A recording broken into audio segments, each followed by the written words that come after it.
Hai, masih bersama saya, Mr. Z, bicara. Tentu saja bicara tentang kebenaran berdasarkan fakta, data, dan realita. Teman-teman, saya pernah mengatakan bahwa jangan melawan perempuan. Kalau Anda laki-laki, sudahlah, apapun masalahnya, jangan dilawan perempuan. Mengapa?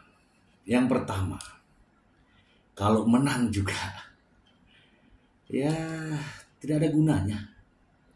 Kalah, malu. Oke. Ya menang jadi arang, kalah jadi abu.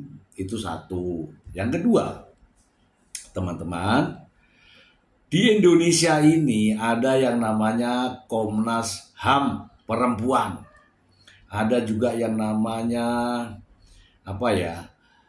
perlindungan perempuan dan anak atau perlindungan anak dan perempuan. Tidak ada komisi terkait dengan HAM laki-laki, nggak ada. Kemudian ada komisi perlindungan anak dan pria, tidak ada. Ini sering saya katakan ini.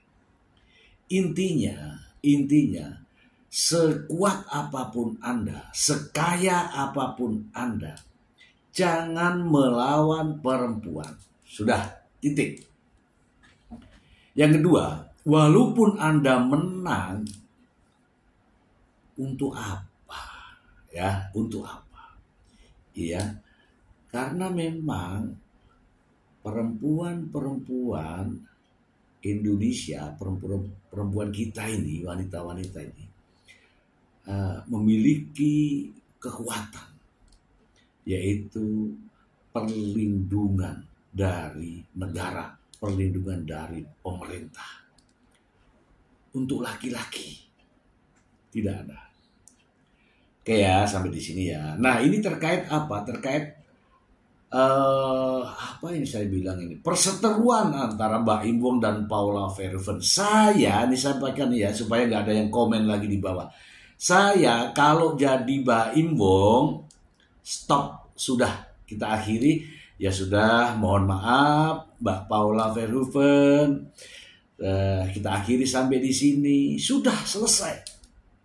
Kalau saya jadi Mbak Im, saya akan mengalah.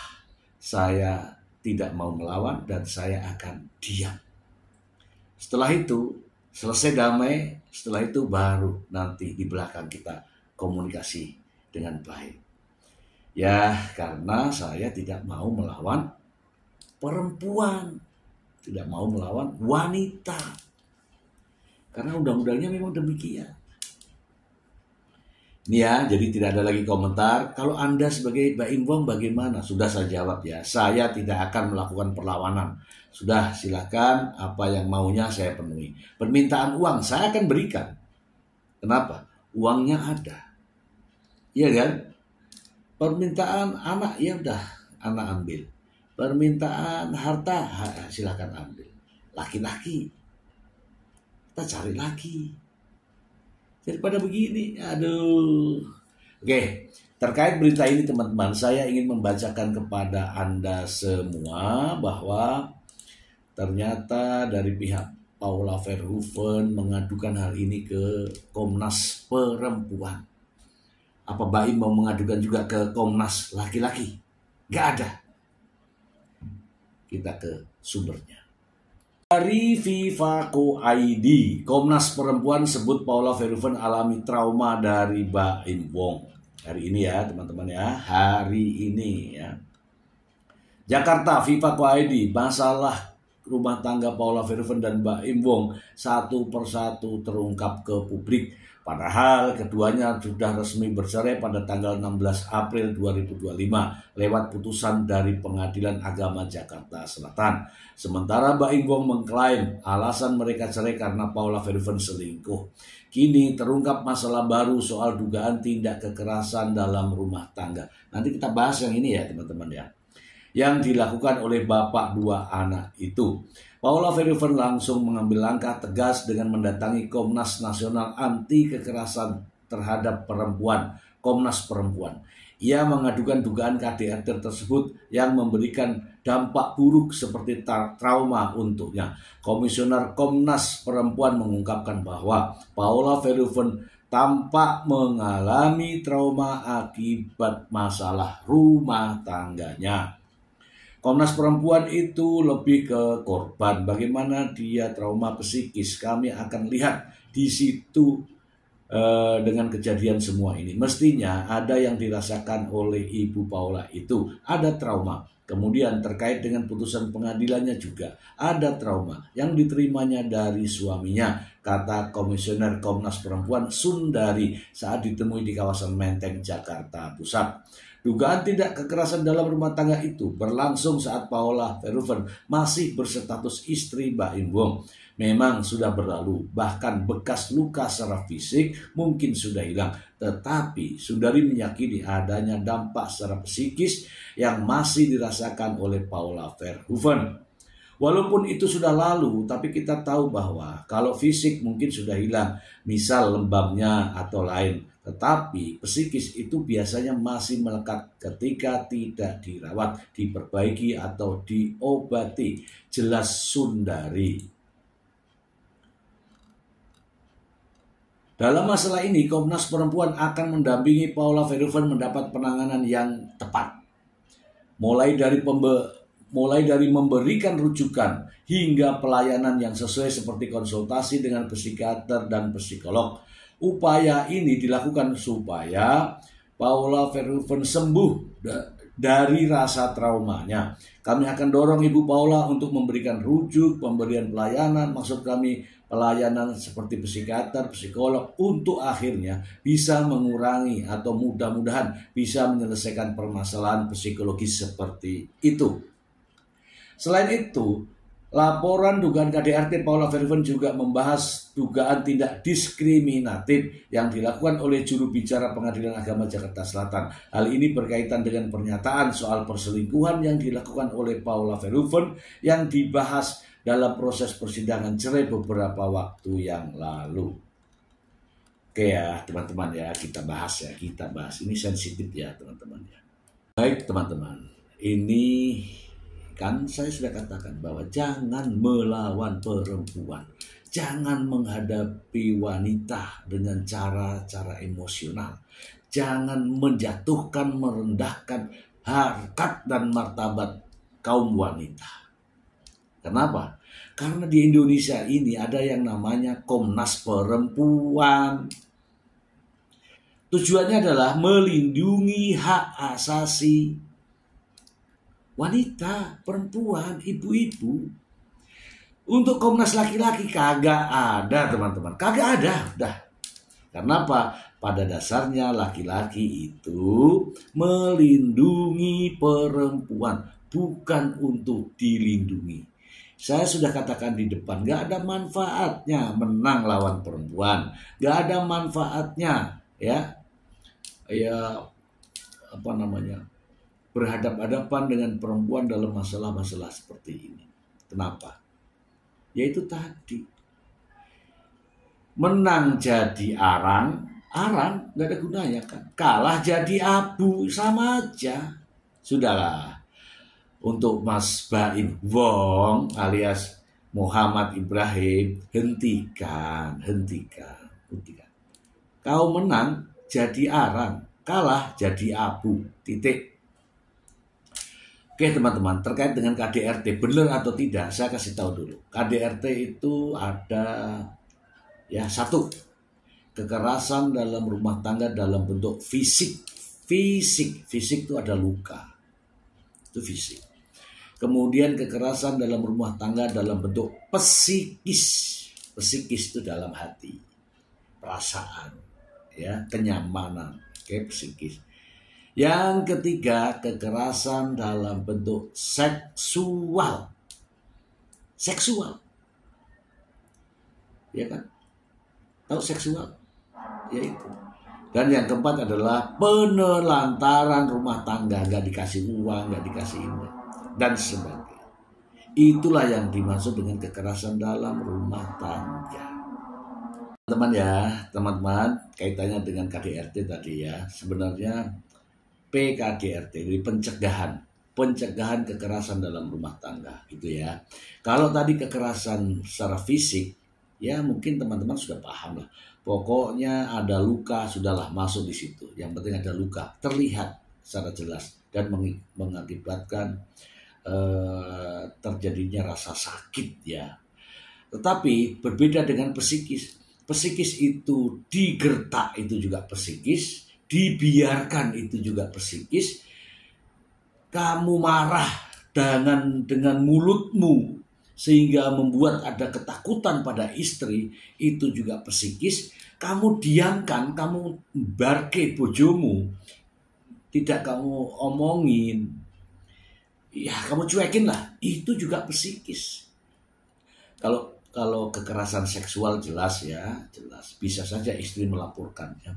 Apabila ada suami yang minta aneh-aneh ya kan, minta aneh-aneh itu, atau dengan cara yang aneh juga, itu kekerasan seksual, itu bisa melapor. Dan yang berikutnya yaitu ya penelantaran. Kalau penelantaran itu jelas ya, itu masuk dalam kategori itu ya, tidak dikasih duit dan sebagainya. Oke ya teman-teman ya, dari sini kita semakin paham nih ya kan, semakin paham dan jelas ya. Itu dilakukan oleh Paula Verhoeven. Nah sekarang kemarin Paula banding. Mbak Im Wong ikut banding. Nah sekarang nih saya tanya, sekarang Paula Verhoeven ke Komnas Perempuan, terus Mbak Im Wong mau ke Komnas Laki-laki. Jangan gitu dong, sudah cukup, biarkan saja Paula mengembalikan ya, memulihkan nama baiknya, biarkan saja ya. Oke, kita hormati dan kita hargai. Teman-teman, ini ada berita lagi satu ya, saya bacakan langsung untuk Anda. Dari Komparan Hit, Paula Verhoeven buat aduan soal dugaan KDRT. Ini tanggapan pihak Mbak Im Wong. Ditanggapi lagi. Aduh. Paula Verhoeven membuat aduan soal dugaan kekerasan dalam rumah tangga atau KDRT yang dilakukan Mbak Im Wong dan melaporkan Humas Pengadilan Agama Jakarta Selatan yang diduga melakukan diskriminasi kepadanya. Paula Verhoeven mengadukan dua hal itu ya saat menyambangi kantor Komnas Perempuan di Menteng, Jakarta Pusat. Kuasa hukum Mbak Im Wong, Fahmi Bamit, menanggapi mengenai Paula Verhoeven membuat aduan soal dugaan KDRT yang dilakukan kliennya. Fahmi yakin bahwa Mbak Im tidak melakukan tindakan tersebut. Kalau saya berpedoman pada adanya pertimbangan dalam putusan, berdasarkan pertimbangan yang ada dalam putusan, tidak ada KDRT. Yang dimaksud KDRT di sini kekerasan fisik, padahal ada KDRT kekerasan ya psikis, kayak ya seperti merekam ya kan, kemudian menyebarkan, itu juga menimbulkan trauma kepada perempuan gitu ya teman-teman ya. Mbak Im Wong pastikan tidak ada soal KDRT seperti yang dituduhkan Paula Verhoeven. Nah ini kita bacakan aja lah ya.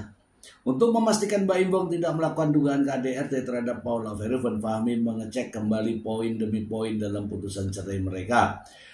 Jadi berdasarkan putusan dalam pertimbangan itu tidak terbukti adanya KDRT, tidak ada fakta dalam fakta-fakta persidangan, tidak ada itu KDRT. Karena itu Fahmi mengimbau pihak Komnas Perempuan supaya tidak terlalu gegabah dalam mengambil sikap terkait aduan dari Paula. Apalagi perkara perceraian Mbak Im dan Paula masih bergulir karena keduanya mengajukan banding. Ya, saya cuma ingatkan kepada Komisi Perempuan untuk hati-hati mengambil sikap karena ini adalah perkara masih bergulir di pengadilan. Saya minta untuk tidak masuk ke dalam persoalan terkait dengan pertimbangan-pertimbangan hakim. Saya ingatkan untuk tidak masuk dan mengintervensi dan menilai pertimbangan-pertimbangan hakim. Fahmi menyebut tidak ada masalah apabila pihak yang berperkara merasa kecewa dengan putusan hakim. Jelas. Namun menurutnya tidak perlu langsung membuat aduan yang belum teruji kebenarannya. Kalau memang ada persoalan terkait dengan semua yang dilaporkan dan terkait dengan pertimbangan hakim, saya minta untuk hati-hati masuk dalam persoalan ini, ujar Fahmi Bahmid. Oke, kita komentari teman-teman ya. Kita komentari. Nah, teman-teman, kita tanggapi ini ya, kita bahas ya. Kita tanggapi tanggapan dari pengacara Pak Imbong, Fahmi Bahmid. Ya, saya heran ini ya, saya heran. Ini mati-matian membela Pak Imbong. Karena apa? Ya udah, kalian sudah paham. Saya juga ingatkan untuk Fahmi Bahmid ya, sang pengacara ini, udahlah, nggak usah lagi konferensi pers ya, udah tutup itu ya. Karena sejatinya Anda pun menang, tidak ada gunanya. Oke. Yang kamu lawan ini perempuan. Perempuan ya Komnas HAM. Komnas HAM bisa mengambil langkah-langkah terkait perlindungannya terhadap perempuan. Memang justru tidak ada pertimbangan-pertimbangan di dalam hakim. Karena apa? Pertimbangan-pertimbangan dalam persidangan maksudnya ya. Karena apa?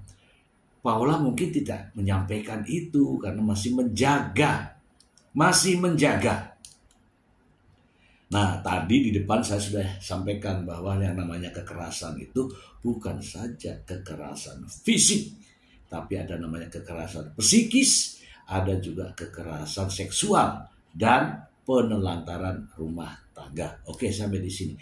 Kekerasan psikis itu yang dapat ya membuat perasaan tidak enak. Ya, salah satu contoh, tidak perlu sakit.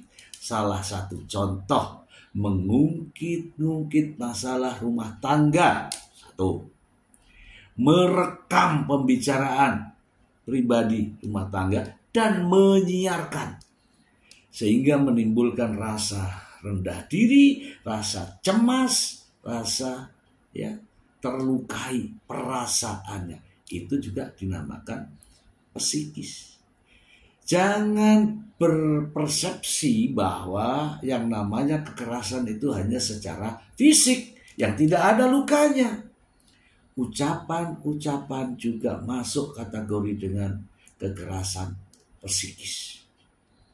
Menyinggung masalah orang tua, keluarga, hati, sampai menyinggung masalah hal pribadi yang sensitif, itu juga masuk kategori kekerasan psikis. Nah, saran saya ini kepada Fahmi Bahmid, sebaiknya sampaikan Mbak Imbong, sudahlah Mbak Im, karena yang kita lawan ini perempuan, ibu dari anak-anakmu, maka stop sampai di sini, oke? Supaya media tidak mengabarkan lagi tentang ini, menggoreng-goreng lagi tentang ini. Kenapa? Karena ini demi masa depan anak-anaknya juga. Katanya selalu mengatakan demi masa depan anak, anak bukan sebagai objek. Ini dijaga. Sarankan saja kepada Mbak Imbong, jangan nambah-nambahi keruh. Ya kalau saya jadi Mbak Imbong ya sudah, saya putuskan, Pak Fahmi Bahmid sampai di sini, selesai dulu ya kontrak saya dengan Anda. Kalau saya, kenapa? Karena bukan menjadi reda, semakin meruncing dan semakin panas. Ini saran saya ya. Mungkin teman-teman semua, para akademisi, para advokat, para mahasiswa juga paham tentang ini. Janganlah kita justru menimbulkan permasalahan-permasalahan baru. Apapun itu kita redam. Jangan justru disiram bensin, kemudian dinyalakan api, nanti akan menyala. Ingat ini, saya ingatkan lagi. Mbak Imbong itu menang akan jadi arang kalah akan jadi abu. Mendingan diam, netral, nggak jadi apa-apa, nggak jadi arak, nggak jadi abu, aman. Ya, biarkan langkah-langkah Paula Verhoeven karena itu demi nama baiknya sebagai seorang perempuan, demi nama baiknya sebagai seorang ibu dari anak-anaknya. Biarkan saja. Apa yang diperjuangkan itu semua demi kebaikan. Untuk Mbak Imbong, mau berjuang untuk apa? Nama baik. Tidak ada sejarahnya lawan perempuan menang terus top. Nggak ada. Paling jadi cibiran. Alah, lawanmu perempuan. Iya kan? Sudahlah, saya harapkan ini Pak Fahmi Bahmid ini fokus saja menghadapi Nikita Mirzani ya, Nikita Mirzani. Biar Nikita Mirzani memperjuangkan hak-haknya sebagai wanita. Itu aja. Itu aja. Saya mau ngomong apa lagi ya teman-teman ya. Saya tetap memberikan dukungan moral kepada Paula Verhoeven. Ya, ada yang nanya lagi, kalau saya jadi Mbak Imbong, saya jawab lagi, kalau saya jadi Mbak Imbong, saya hentikan pengacara saya. Kalau saya jadi Mbak Imbong, saya sudahi polemik ini. Selesai. Minta maaf, selesai. Sudah. Tidak akan mengurangi sedikit pun nama baik Mbak Imbong. Tetapi kalau terus-menerus ini, tadi saya sudah ucapkan. Lawan perempuan itu menang jadi arang, kalah jadi abu. Semoga bermanfaat. Bye.